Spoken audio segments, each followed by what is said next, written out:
because LinkedIn's an SEO platform basically like Google, but it has no paid for search. It's actually organic, but you need to influence it by putting the words in there you want to be found for. So think about where you're going. So take the earlier example, medical devices. If you sell medical devices, put there, I sell medical devices. These are medical devices that I sell. This will help you because of X, Y, and Z. This is the benefit, or plastic surgery, or whatever it happens to be. But you have to put it in your headline. It also lets people know what you do. So when you appear in search, when you appear on content, when you appear in other people's profiles, that whole who viewed your profile, also viewed these profiles too. So basically you appear on other people's platforms on LinkedIn without you even knowing it. That headline tells people what you do. If you haven't bothered putting anything down there or just defaulting it to the LinkedIn company and your company name doesn't actually say what you do, no one will contact you because they don't know what you do. Welcome to Outside Sales Talk, where we meet with industry experts to learn the strategies and tactics that make them successful. I'm your host, Steve Benson, and I've helped thousands of salespeople all over the world crush their quota. Today, I'll help you crush yours.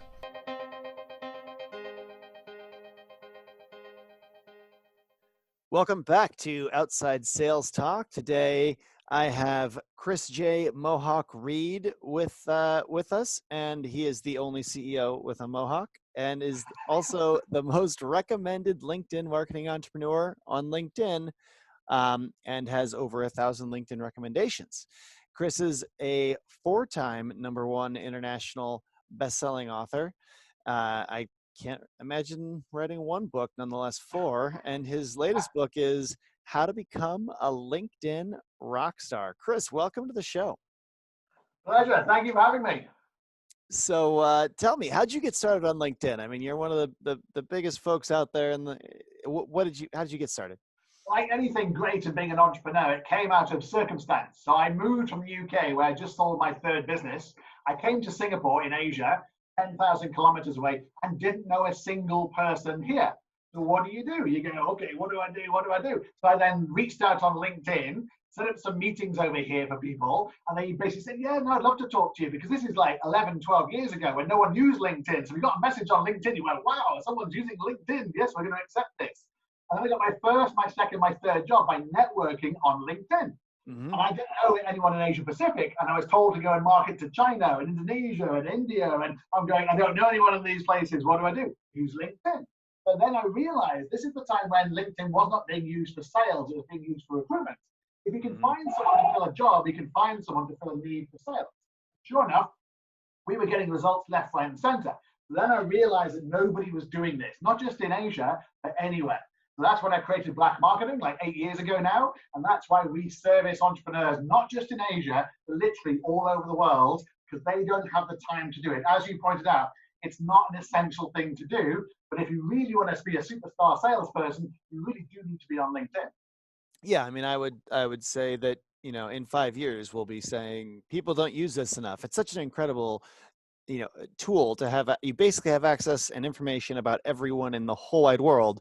It's very easy to identify your ideal customers and figure things out about them so that you can approach them. I mean, tell me why I think everyone's underutilizing this basically. Why do you think it's so important for everyone to have a LinkedIn profile, to approach other people on LinkedIn, to build out their LinkedIn profile? I mean, the number one reason, Steve, is because if I Google you, the number one thing that comes up is your LinkedIn profile. Absolutely. Because LinkedIn is trusted. It's the number one most trusted social media platform in the world. Facebook isn't trusted, Instagram isn't trusted, neither is Twitter. So Google relegates those because it doesn't trust them. It actually increases LinkedIn because it says, look at the substantiation, look at the recommendation, look what has to go into actually creating a LinkedIn profile, and therefore it comes number one. Mm-hmm. Therefore, if someone clicks on that before they meet you, as every salesperson does, they Google you first, look at your LinkedIn profile, check you out before they meet you. If your profile is terrible, you're already on the backward step. They might not meet you, might have a negative impression of you. They might think, oh, well, this guy, hasn't filled his job, or he's got no recommendations, and you don't even go through with the sale because you won't even get that far in the door. So people are checking you out all the time. You don't know it, but if you're using LinkedIn, at least you're filling the box of them. My LinkedIn profile looks fantastic. Look on Google, look on LinkedIn itself. It substantiates. They're going to want to meet me as a result of my LinkedIn profile. That's absolutely essential, Steve. It's so often people's first impression of you is your LinkedIn profile. I mean, It's my first thing I do whenever I interact with a new person, I guess from a business perspective, right? Just like, Yeah, 5 years ago, I mean, I don't even deal with, actual social media, like the social medias, which I don't really consider LinkedIn to be. It's more of a business social media. But, yes, 5 years ago, if I met someone that I didn't know, we probably would have ended up Facebook friends if we like chatted for more than 5 minutes, right? Like it's yeah, just, it would come up. Or the next day, someone would have Facebooked someone. Um, I think LinkedIn is like that, but for the business world, and I think yeah. it's so important.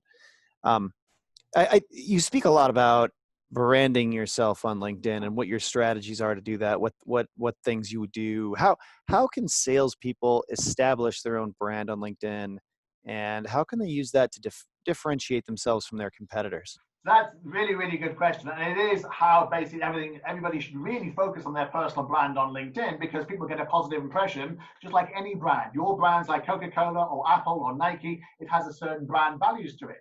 And so on LinkedIn, you can actually dictate that, you can create that, nice banner, nice professional photograph, nice description, and good content. So the best way of distinguishing yourself on LinkedIn is content.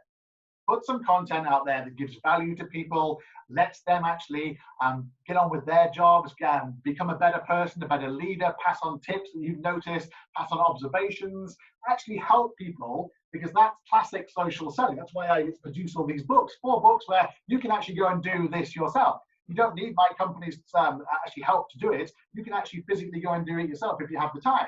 I do believe in actually passionately sharing this, and that's how salespeople listening to this can do the same thing. Get on LinkedIn, share. Number one reason to do that, Steve, is because 95% of people in America do nothing on LinkedIn. They don't post. And Hmm. I was stunned by this. I go, hang on a minute.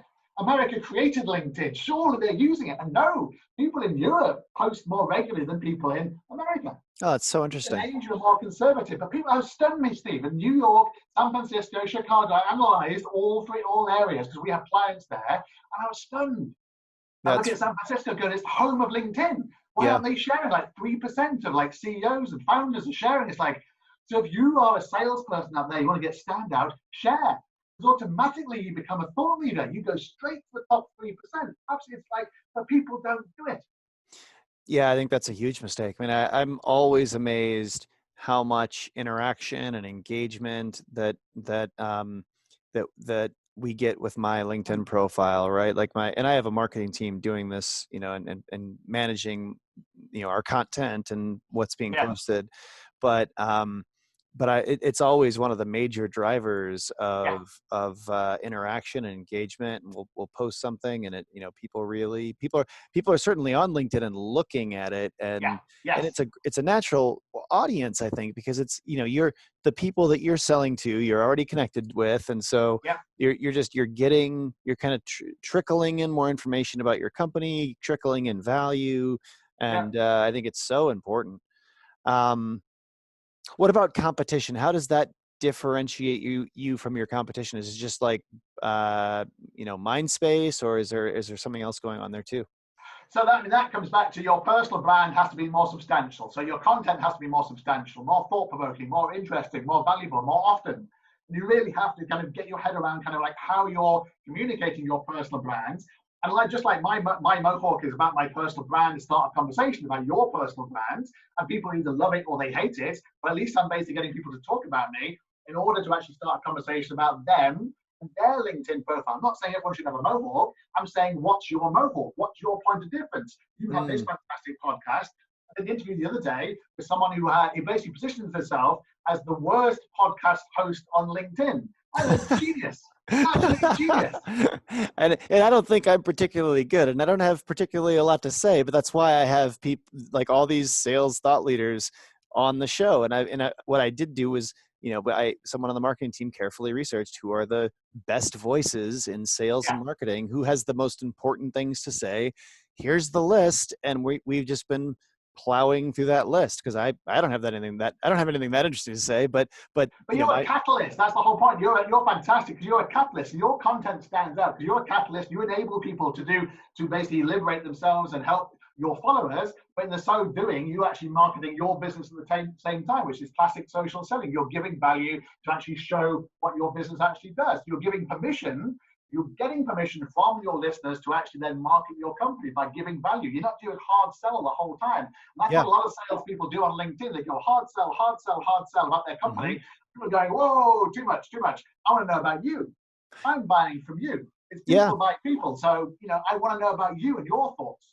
Well, I think this is an example of, not to toot my marketing team's horn here, but this is an example of doing it right. It's like I'm not on, this podcast is not here to sell Badger maps, right? I mean, obviously anyone who's listening to it has heard of that company and knows that I'm the CEO, but we don't talk about it. And every episode's not about why it's great and will help you, be taller and stronger and age you backwards. Like that's not what we're, that's not what the podcast is about, but the podcast is about creating value for outside salespeople by teaching them all these new things and in a very ingestible way, in a very quick, bite-sized chunks, right? And that's because we sell to outside salespeople.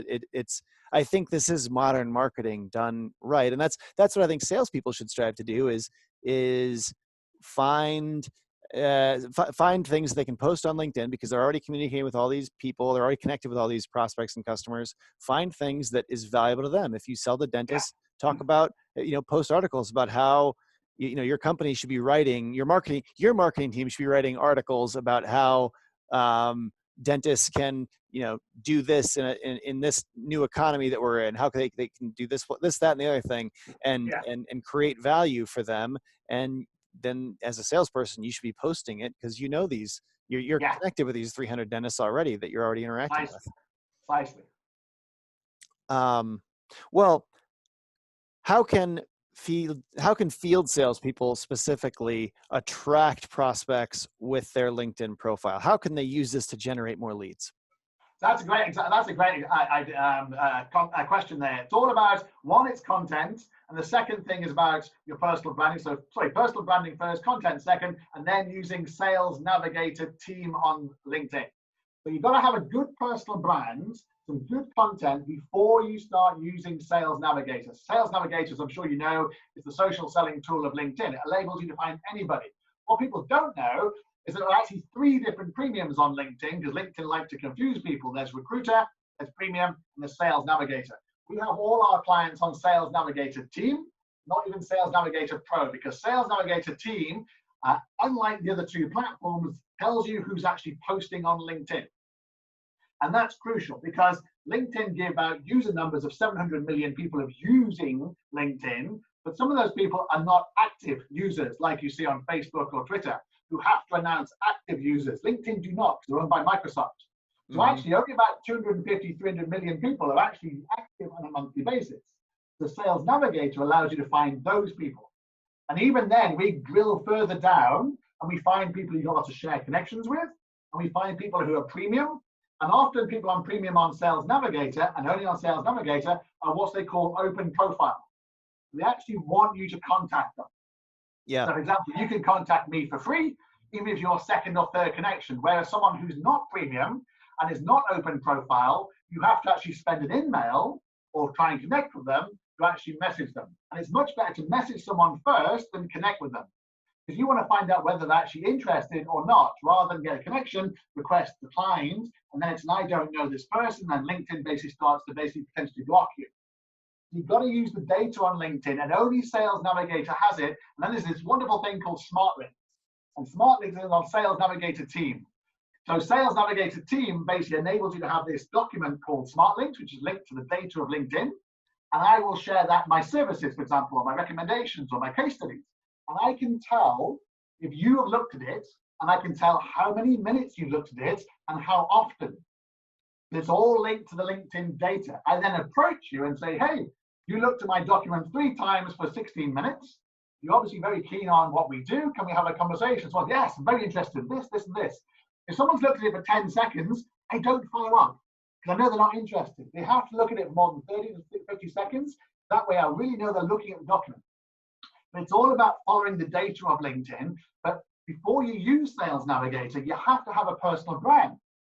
I see so many people that have an incomplete personal brand, no photograph, no background, no description about what they do. And they send a message to somebody, and it's like, well, the first thing they're going to do is look at your profile.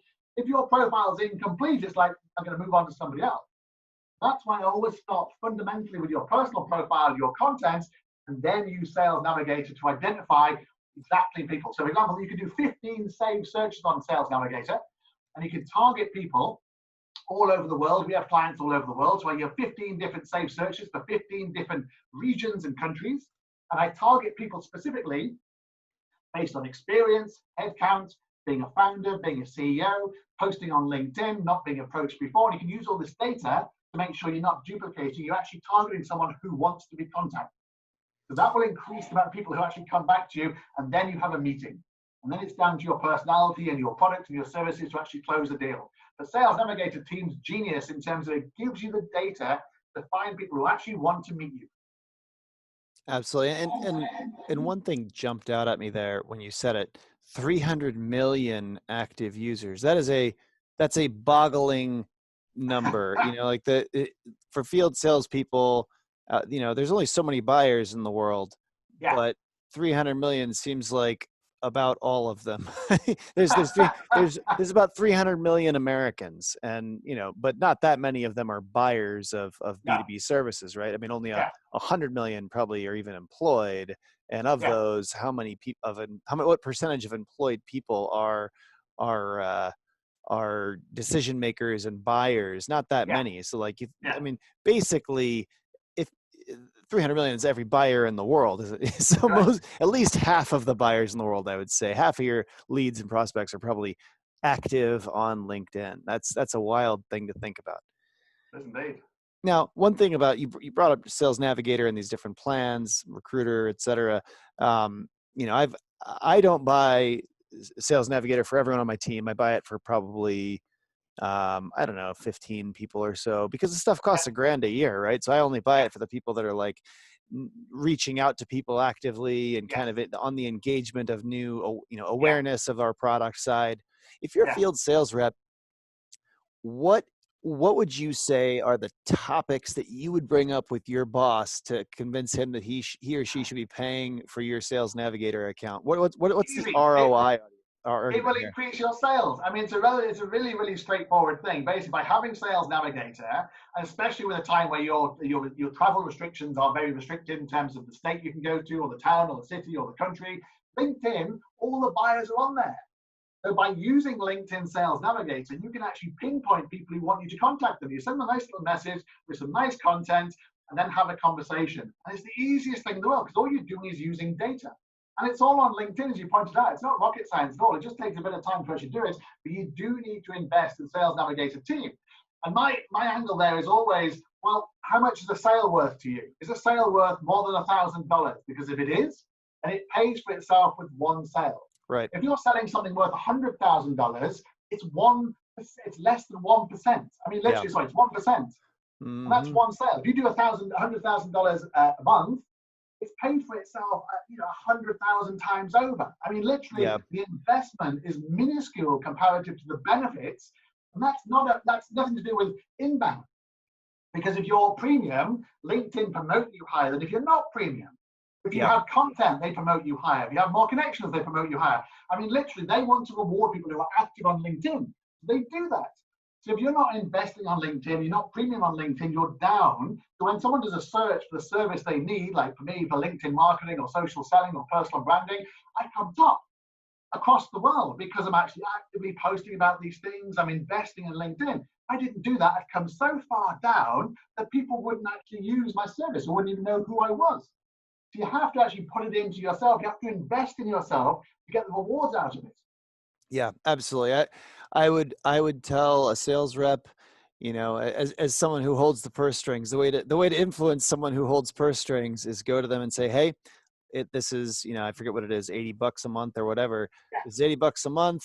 Let's try it for 3 months. I'm gonna outreach with the tools on it, and let's track the results. Let's see if I can generate leads. Let's see if I can generate sales. And if I can, I think we should buy this I think we should keep paying for this, because I think it has the potential to find a whole bunch of new leads, and run the test, right? And see if you get that one sale. And if, like you're buying 15, you can actually monitor all your performance of all your team to see if people are actually using it. And then if they're not using it, take it away, give it to somebody else.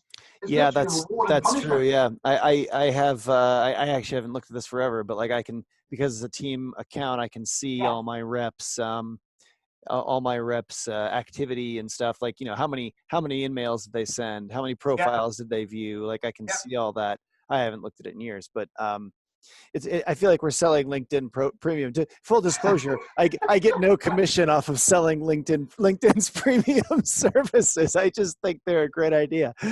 um, so how do you go about, if you're a salesperson, finding your best prospects, how your ideal prospects and customers on LinkedIn? How do you do that? That's Explain that to using the people. search on Sales Navigator. So Sales Navigator has all these wonderful searches. That's the mistake people use. They go by premium.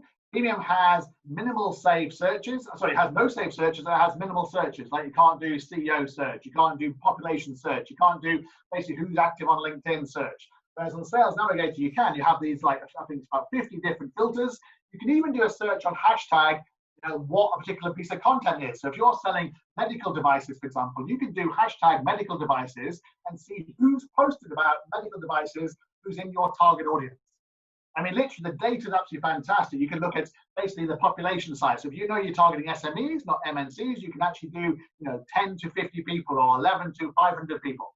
You can look at whether you want to target CEOs or CIOs or CTOs. You can look at all different kinds of titles, you look at industries. You only target certain industries, you can look at those. You're targeting, say, hospitality or travel, for example, or you are targeting FMCG, you can target those people in those industries. You can even kind of make wish lists of certain companies. So you think, okay, I'm going to target the 100 biggest companies. You can do a list of those and then filter it with people in buyers in those particular areas, and then look at who's active amongst that, look at who you've got shared connections with, and send them a message. I mean, literally, the data's all there. It's absolutely fantastic. It's about using it.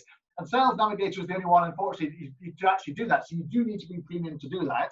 And obviously, LinkedIn's a freemium model, and it wants you to upgrade. But like you, I'm not on commission either, because LinkedIn don't do a resell thing like HubSpot do. I wish they did, because I know HubSpot resellers make a fortune, but Yep. LinkedIn haven't gotten done to that yet. But it is literally the best thing to do. I find all my clients then. I find my clients in America, in Asia, in Europe, because you can actually just use the data to identify who they are. I'll give you an example. I'm a Forbes columnist, so I write on Forbes. And I do a search on LinkedIn for other Forbes columnists. So I find every single person who's a Forbes columnist. I set this target list up, and every day, LinkedIn gives me a new list of new people who have either just joined Forbes, or just connected with me through somebody else through a second connection, or just basically changed country or changed parameter. And it literally gives me a new leads. Every day I get 100 new leads of Forbes columnists. And I write to them saying, hey, we're both Forbes columnists. How can I help you? So immediately I personalize the group. Oh, that's interesting. No one's ever approached me because I'm a Forbes columnist before, who's also a Forbes columnist. So immediately they come back and say, hey, I'm very interested. Let's have a conversation about how I can really amplify my Forbes column on LinkedIn. Mm-hmm. And so there's immediately a personalization. That's the benefit of LinkedIn, Steve, is you can really personalize it and go down to people like, I write to people who are book authors. I write to people who are founders. I write to people who went to my university. I write to people who support the same football team as me. I mean, literally, you can use the data to really, really personalize it. And you've got no excuse, because it's all there. You go to someone's profile and you can basically find anything there. I mean, university is particularly good. If you have a salesperson out there who wants to connect with people on their university, just do an alumni search and write to them saying, hey, we are both alumni of this university. How can we work together? And you'd be amazed about people go, oh, yes, I love that university. It's great to hear from you. Let's see what we can do together, because you bothered to personalize it. And so many people just do generic spamming emails and don't personalize it. It's all about personalization. You have no excuse not to do it, Steve, because it's all there. The data's all on LinkedIn. Absolutely. Well, other than personalization, which I think is so important and really does materially improve your conversion rates of engaging with people, I think no one does enough of that. What is your best advice when it comes to making initial contact with prospects on LinkedIn? Walk us through. I would say it is personalize it. Personalize it as much as possible with a short, sharp message, not a long message. Do not go into 1,000 words about how great your website is, because nobody cares. What is short and sharp? Define that for people. Like how long? LinkedIn's data basically says 200 words. You go beyond that, no one views it. So literally have a headline, and then you basically say, this is what I can do for you. Then you put your smart link in there. This is where smart link really helps, because you can actually tell who bothered to click on it. And Smart Link is like just so people know, that's like a tracking tool that you get with the team version and the higher end versions of LinkedIn Premium, right? And just to clarify, you do not need to be a team member or have a team to buy team. It's one of these really weird LinkedIn things. I buy LinkedIn Sales Navigator team and I'm by myself. Okay. So it's like it's like you can buy just one service, so it's literally $1,000 a year, and then use that. But it's Smart Links is part of Team. It's not confusingly part of Pro, which is the other Sales Navigator. So don't buy Pro, buy Sales Navigator Team. It's an extra $20 a month, but it gives you Smart Links, which gives you the data. So if I send out 100 messages with my Smart Links, and I get 25 people who click on my Smart Links, I don't go after the 75 people who didn't look at it. I go after the 25 people who did. So I follow the data. Why would you bother someone who hasn't bothered looking at your services? You wouldn't do it. You literally follow the data. And that's the great thing about kind of sharing content. You can track on LinkedIn. You can actually then follow the data of people who are actually interested in your services. And walk me through the process a little bit. So there's reaching out with in-mails. There's reaching out with connection requests. How are you doing that? How are you sending that first batch of profiles? Open profiles. Forget about in-mails. Forget about connections. Open profiles. Because okay. Open profiles are people on Sales Navigator you can identify who have literally said, I want to be contacted. Gotcha. Yeah, so my profile. Yeah, my profile is open. That makes a lot of sense. Mine is as well. Okay, so because I want anyone to be able to reach out to us, and then Likewise. I can introduce them to the right people over here, the sales team or whoever. So, but Steve, there are people who are premium who switch that off. Okay. Don't target someone who switched that off, because they're not interested in contacted, because they've literally had to go into the settings and switch it off. Okay. Oh, so open profile is that's the default, or that's the default, correct. Open profile is default when you buy premium, and then you have to go into the settings and switch it off. It's like the privacy settings. The privacy settings say, I want to be contacted. If you don't want to have an in-mail sent to you, you have to go into the privacy settings and untick the box. Gotcha. You're opted in. Under GDPR and California law and American data protection law, you're opted in. You physically tick the box, but you can opt out. No problem at all. And that's why when people say to me, take me off your list, I'm saying, you're not on a list.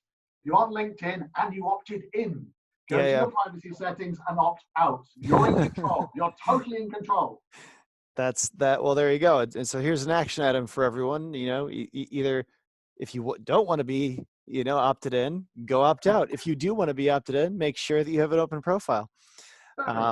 And that's a fantastic. So you can reach out to anyone who has an open profile, and then you want to use your in-mails with people who don't have an open profile, correct. I guess.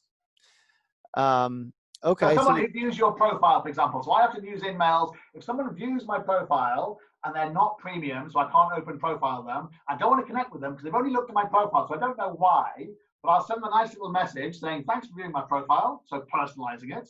This is this is what we can do for you. Are you interested? Have a look.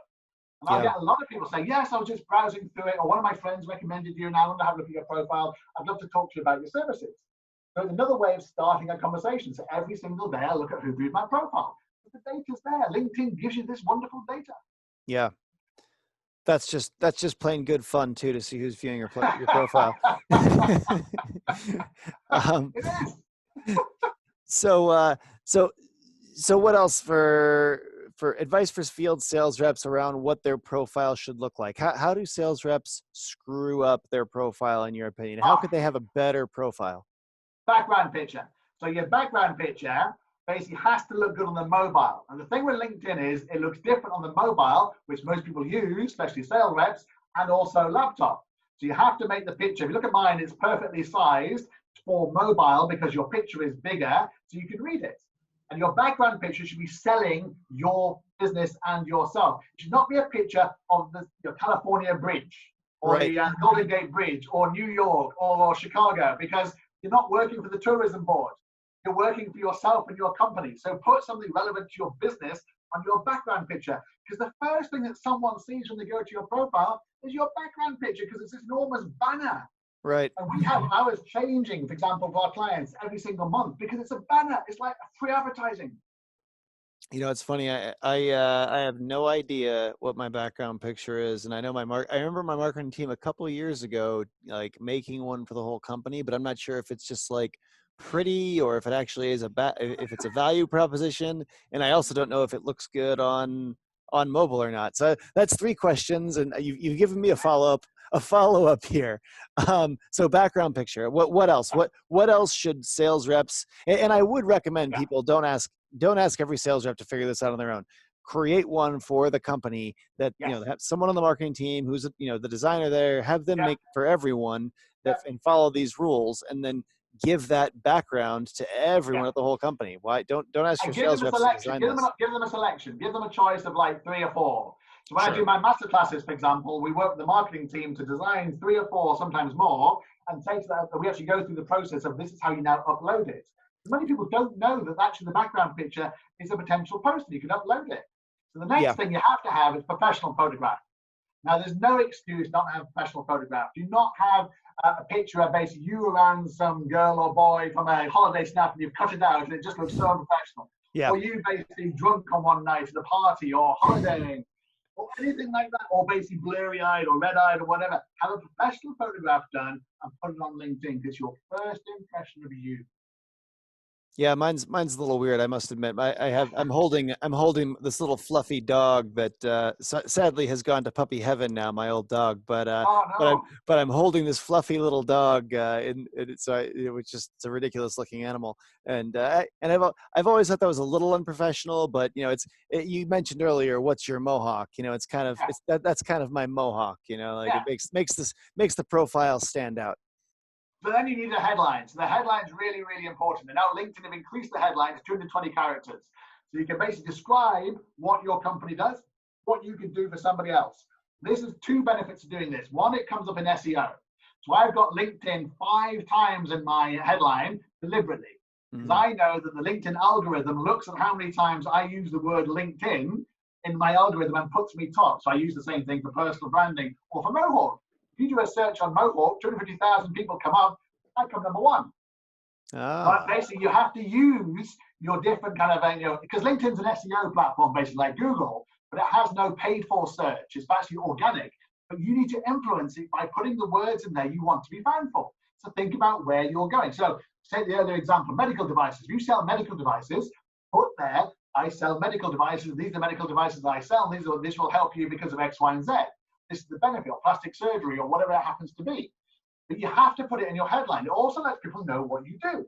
So when you appear in search, when you appear on content, when you appear in other people's profiles, that whole who viewed your profile also viewed these profiles too. So basically you appear on other people's platforms on LinkedIn without you even knowing it. That headline tells people what you do. If you haven't bothered putting anything down there or just defaulting it to the LinkedIn company and your company name doesn't actually say what you do, no one will contact you because they don't know what you do. You literally have to take people through exactly what you do by that headline. It's so important, Steve. It really is. yeah. You know, the another important thing about that headline is that when people look at who's viewed them, Yeah. so like if you view one of your prospects' profile, they'll see it. A lot of that. One of the most common things I've heard on LinkedIn that people look at is who's viewed them, Yes. just because it's fun and we're curious, Oh, we're humans. And when they scan through that list, you can see the picture and the headline. And yes. so if your headline just like describes you, says if your headline says fantastic sales reps that can kick indoors with customers, that's Yeah. not going to make people buy stuff from you. What you want to Correct. say is, you know, Joe Smith, have the nice professional picture, and then, you know, I create XYZ value for XYZ person or something like that, that really pitch it. If they are that person with that problem, they're like, oh, that's interesting. And Yeah. they actually look at the profile, see where you Correct. work, and engage with you. Correct. It's not rocket science. It's just literally using the data to basically amplify your brand. You don't even need to be Sales Navigator to do that. You can just have a good personal profile, look at other people's profiles, do some content. You don't even need to be premium. If you really don't want to spend any money, that's the simplest way of getting people to notice you. And if you're a company, what would you recommend a company do to fix people's profiles? This is something that we did at our company. Like, I don't just tell every employee, hey, make your LinkedIn profile better. Like, someone from our marketing team, like, came up with they wrote up a little like document saying, Yeah, hey, do this, upload this, here's some good stuff to put over here, describe describe yeah, this in this field. And not only did it make everyone's profiles kind of look similar across the company, which was nice for branding, but it also emphasized that this isn't I think, this isn't a resume platform. yeah. This is a platform with which we amplify our message out to the world, and we sell through this platform, we market through this Totally agree. platform. Totally agree, Steve. Because the number one thing people do on their profiles is they basically say what they do at the company and not what the company does. I do Yes. sales. What do you sell? No idea. I do HR. I lead teams to succeed. It's like, what do you do? What do you sell? I have no idea. And it's basically, you have to get people, as you said there, my master classes, we go through the process of describing the company in the same way the company page does. Because presumably, the company page has been signed off by the big shots. So, the description there is 1,000 words, whatever the company does. So copy and paste that into your profile, put at the top what you do, and then say what your company does. And then have a link to your website, a link to your YouTube, link to your different bits of content out there. And then you have conformity. You have branding, which looks very professional. Everyone's describing the company in the right way with some nice branding, with the logo. There's nothing worse, Steve, than looking at someone's profile and it's like a little grey box because they've made up a company. Yeah. People have put in there like, your company Asia, and it doesn't exist. They just made it up because they live in Asia. And they basically haven't bothered having a company page with the logo, and therefore it comes up with a little grey box, which no one can click on. It doesn't exist. And if you click on a thing and it doesn't exist, people go, well, I don't want to deal with a company that doesn't exist. Basically, you have to basically connect with a real company. Make it up. Make up a real company, and if your company is in Asia, create a new company page or just connect with a global one. But actually, it takes 1 minute to create a company page on LinkedIn. Anyone can do it. But put the logo in, make it a professional with a banner and background, and connect with it, describe the company, so at least people coming to everyone's profile in your team can actually see what your company does.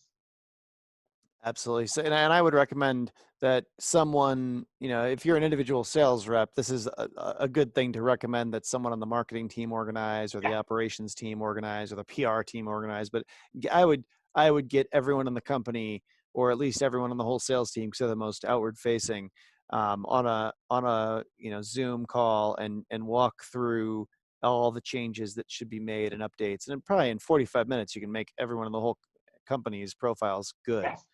Yeah.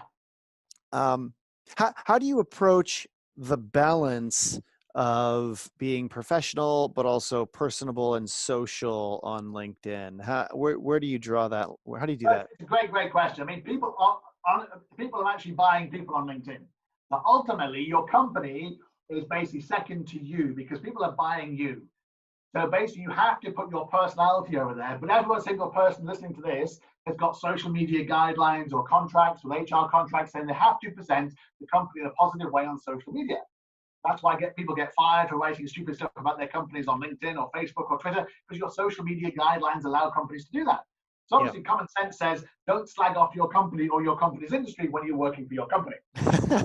Everyone can see everyone can see who you work for. You don't say how great cryptocurrency is. You work for HSBC. Basically have some common sense in terms of what you're trying to do. But basically think through in your head, kind of like, how does this project in terms of my personal brand? How does this affect? How do my customers see this? My clients, my potential clients, my employees, my investors, my peers, my heads, my seniors. And if the filter says, yeah, that's a good thing to do, then post it.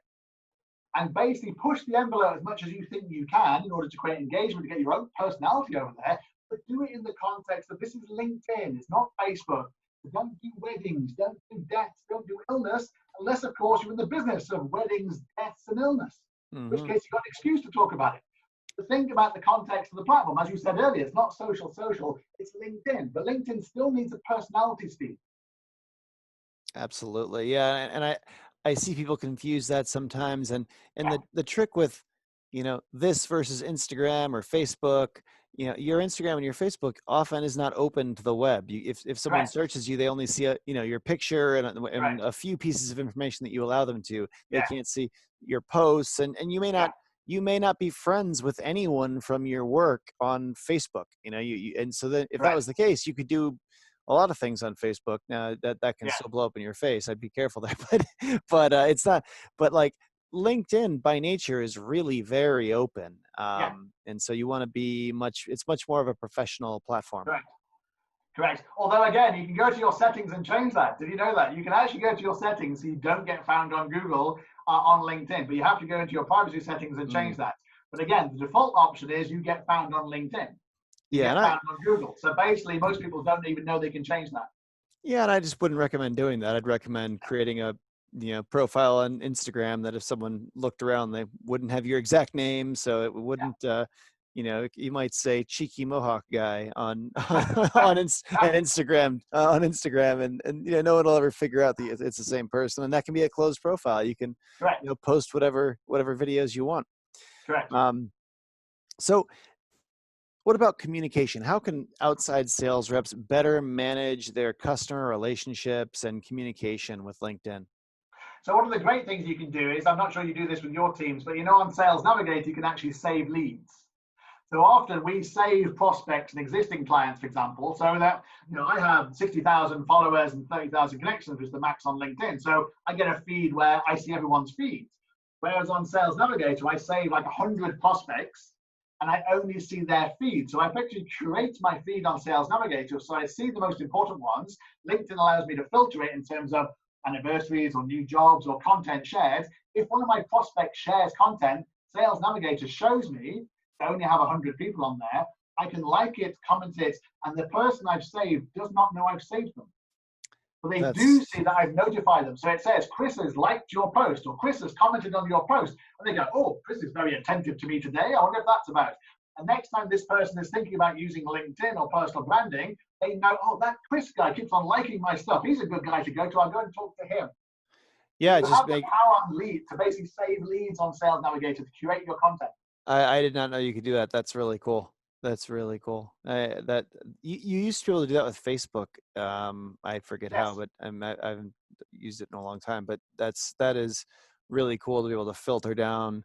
Yeah. Because that aspect of LinkedIn is effectively worthless for me because I have 20,000 links or connections or whatever, and so if I look at my feed, it's like just such a mess, but I can't see what the actual people I'm interested in are doing. So, but I could go through and start doing that. The more followers you have, the less chance you're actually seeing people you actually want to see. Right, and that's why if you go on Sales Navigator and save people you want to see, you actually see all their content and it's filtered. Yeah, very cool. I could. I mean, I'm sure it would take hours to set up. So I'd have to call through all the people that I was actually interested in and create one of those views. But that would be really cool. Yeah, I mean, once you do it, I tend to do it as and when, if I have a meeting with somebody, I'll save them, for example, or I'll take somebody off, or add a client, I'll add them in. If we lost a client, I'll take them off, or basically, keep them on to basically see what they're doing and how I can influence them to come back or whatever. So basically, just a very good, I basically keep it very short to 100 people, to make sure it's very, very focused. Great advice. Well, I'd like to enter the next section here, which I call Sales in 60 Seconds. Quick questions, quick answers. First question, what's the number one mistake salespeople make on LinkedIn? I don't have a good profile. I mean, as simple as that. They just don't have a terrible profile. They have no connections and no content. But having no profile with no picture and no background picture. And what is one thing that a lot of salespeople don't do enough of on LinkedIn, but should focus on more to be successful? Share content. And how do you stay up to date on LinkedIn trends? Do you have favorite resources that you follow? Should people just follow you? How should that work? I mean, that's very much about you have to determine that yourself, depending on what your needs are. And that's about using things like hashtags and following hashtags and so forth, and basically seeing what people are posting about certain hashtags, because LinkedIn uses hashtags like Instagram and Facebook and Twitter uses them. So you can follow it that way. But unfortunately, there's no one precise piece of data to actually do that, because LinkedIn stops the APIs on LinkedIn actually seeing anything and reporting. So it's actually very hard to get that kind of analysis. Believe me, I've tried. I've talked to lots of companies who do it for other people, like Meltwater and so forth, who basically get analysis from other companies. You can't do it on LinkedIn. What about productivity hacks? Are there any LinkedIn productivity hacks that you could share with people, or resources they could look up and see a bunch of productivity hacks? Yeah, the number one productivity hack is do not use an automated platform on LinkedIn. Because as soon as you use an automated platform for Connect, for messaging, basically LinkedIn knows about it. It's against LinkedIn regulations. And if they basically you're doing it too much, they basically will shut you down. And what we call, you will go to LinkedIn jail. And LinkedIn jail is where you have to put the email address into connections. Because basically if you use an automated platform to spam people for no reason, and then like a terrible message. Like, I'll give you an example.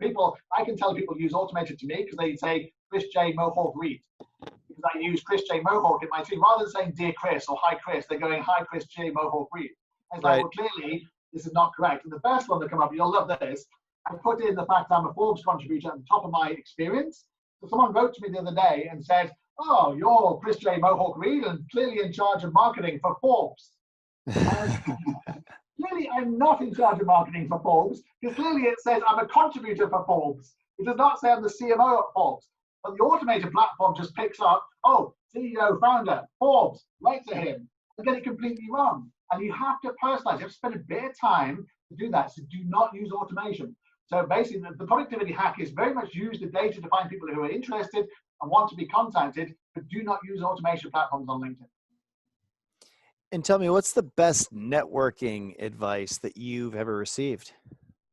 Best networking advice is basically what's the worst that can happen. So I love going to networking events, obviously not many at the moment, but I used to go to lots of networking events where you just go and approach people. Well, luckily I have a Mohawk, so people come to me and go, oh, I love your Mohawk, and start a conversation, which is what it's designed for. The best thing is basically have something. So if you went round with a badger at a networking event, that would certainly people come up to you going, whoa, love your badger. Now that would be wild. Badger on a leash at a mark. Even if you had your epidermis version of it, you could take it around so it didn't bite people. Yeah. That would be a great. That could be my Mohawk. I like that. It would be. You'd get so many people coming to you, Steve. It'd be amazing. Absolutely. Well, I've got to stop holding that puppy on LinkedIn. I've got to start holding a live badger. Maybe a little video of me being. That'd be so cool. One. That'd be so cool. I can smell it's going to be viral already. But as an actionable takeaway, what should the field salespeople listening today do as a first step towards selling more on LinkedIn? I mean, the first step is audit your profile. Very simple. Just spend 5 minutes going over your profile and saying, does this look good? Does this look like it creates a positive first impression, a good version of my personal brand on LinkedIn?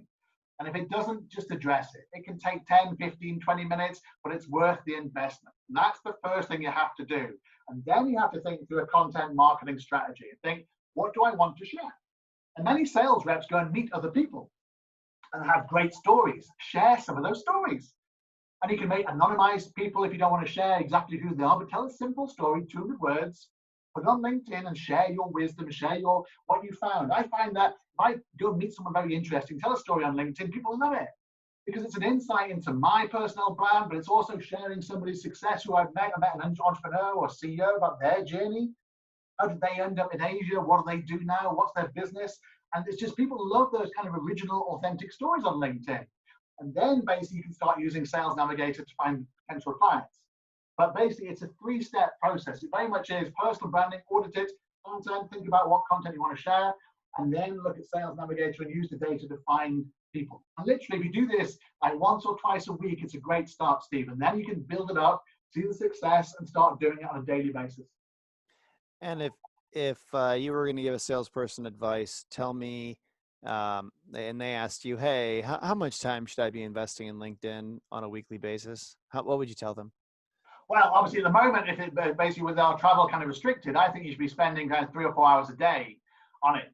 And then you're setting up meetings for the other kind of 3 or 4 hours a day. I mean, literally, I use it kind of 12, 15 hours a day, but obviously it's my business. But we help other people do it who don't have the time we do. To basically get them to do it themselves, because basically if you realize you don't have the time to do it, they're basically someone like us or your team or different teams across the world can do it for you. And if you spend 3 or 4 hours yourself on it, you'll see the rewards. And suddenly you'll start having Zoom calls and meetings and so forth and being very productive because you're setting up meetings by using LinkedIn. So if you're just calling people around or using Google to find people or Facebook, you have no idea whether they're interested, whether they want to be contacted, whether they're actually a potential client. LinkedIn gives you that data. And it's also professional as well. The thing about Facebook is I find it really weird when people try and sell things on Facebook on the B2B basis because it's your friends and family place. Why would you do that? Where LinkedIn, it's basically expected because it's LinkedIn, it's a business proposition. So basically, you shouldn't get a pushback from people on LinkedIn because they expect you to do it. If they don't want to do it, they'll switch off their notifications saying, I don't want to be contacted. Simple as that. So basically, that's the best thing to do is invest in your own time. You'd be amazed at the results you'll get just by posting, Steve. As we talked about before, only 5% of Americans actually post on LinkedIn. So if you actually post, LinkedIn increase your on the algorithm and promote your profile because they want to reward people for being active. So literally by posting once a day or start off once a week if you're nervous about it. See what reaction you get some confidence, and then just start posting once a day. You see people coming in and go, this is amazing. And then you view who viewed your profile and so forth and so forth. More connections coming in, and then you'll suggest it to more people. And then you can go from there. You build success. So basically, it's really, really simple, but it is a time thing. The more you invest, like with anything, Steve, the more you'll get out of it. That's fantastic advice. Well, I'm going to try to summarize the stuff that you've taught us today, just for everybody that's driving out there. So first of all, LinkedIn is the most trusted social media platform in the world. So make sure you have a profile so people can find you when they Google your name. Second, it's important to distinguish yourself on LinkedIn through branding your profile. Focus on your banner image, your profile picture, and your content. Share great content to stand out. Sales Navigator team can help you find active prospects on LinkedIn. You can use filters to target people by geography, experience, job title, and a bunch of other characteristics. Then you can use smart links to send content to prospects and track if they have checked out the content. Then you can engage with the people that do. Make sure you personalize your messages to your prospects based on the data that you can see in their profile. A lot of people don't take the time to do that personalization. Make it short and sharp, 200 words max, which is a couple paragraphs, and also add that smart link. Look for open profiles through Sales Navigator. These are people who are happy to be contacted, and they're great prospects for you to reach out to. The banner ad at the top of your profile should be about you and your company, and communicate the value that you bring and leave a nice impression with people that see it. And make sure that it's optimized for the mobile device as well. Your headline should be relevant to your prospects to let people know what value you provide. So example, I sell this medical device to dentists, or I help dentists with their laser whitening needs, or whatever it is, right? Whatever your value is, but what is your value, and who is it valuable for? Your profile should communicate the value that your profile provides really clearly. One of the biggest mistakes people make is that their profile communicates what they do for their company. They use it as like a resume. If you're in sales, you should not. LinkedIn is not an online resume to communicate with your next employer. Your profile is for communicating to your prospects so that you sell more and don't need another employer. Lastly, save your leads on Sales Navigator so that you can create a curated feed and engage with the best leads more frequently. So tell me, this has been so fantastic, Chris. Where can our listeners read more about your work? I mean, I know you got 4 books. Where can they reach out to you? How can they engage with you? So very, very simply, as you said, I have 4 books. They're on Spotify. So you can go to Spotify and hear 3 of my books. The 4th one's going to be uploaded in the next couple of weeks or so. You can also go to Apple Music. You can also go to Amazon, and you can go to Kindle as well. So you can read my books on Kindle, or you can listen to them, or you can get the hardback version or the softback version, or just listen to them on Spotify. You can also go to my YouTube channel where lots of my masterclasses are there, telling people what to do and how to do it. So all these tips are free. And obviously you can contact me on LinkedIn. So I'm free to be contacted on LinkedIn. I answer every single message myself. So basically, I will answer you, ask me a question, ask me a query. I will talk to you. I will help you. Reach out. I love helping people on LinkedIn. It's a real passion of mine. That's why I love doing this. And thank you very much, Steve, for sharing the time and let me have the opportunity to talk to you. Absolutely. Well, this has been a fantastic episode of the Outside Sales Talk, Chris. I really appreciate you being here.